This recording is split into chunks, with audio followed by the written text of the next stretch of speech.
Поскапо гориво, нервозни граѓани. Од ноќеска нов ценовен шок за возачите кои велат дека полека, но сигурно автомобилите стануваат луксус. Мислам дека претерано е дури.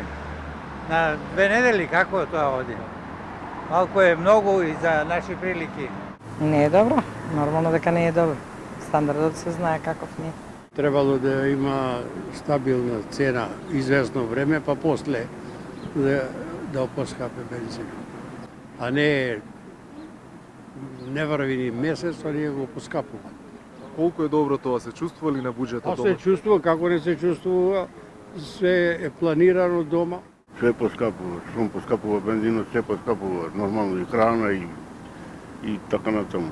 Според најновите цени, Евро Супер 95 се продава за 73,50 денари за литар, 98-цата 75, а новата цена на дизелот е 67 денари за литар. Колку за споредба малопродажната цена на дизелот пред точно 2 години изнесуваше 46 денари по литар. Ако пред 2 години беа потребни 2000 денари да се наполни резервоарот, сега истото задоволство ќе чини околу 2900 денари. Инаку драстичниот скок на цените започна од 1 јануари со зголемувањето на акцизата. Поскапите гориво, освен за граѓаните, проблем се и за компаниите, па од тука нивните трошоци се значително зголемени. Во меѓувреме големиот скок на цените ги погоди и земјоделците чии трошоци одат нагоре. Изминатиот период власта ги тешеше дека ќе им обезбеди зелена нафта, но од бројните ветувања засега нема ништо.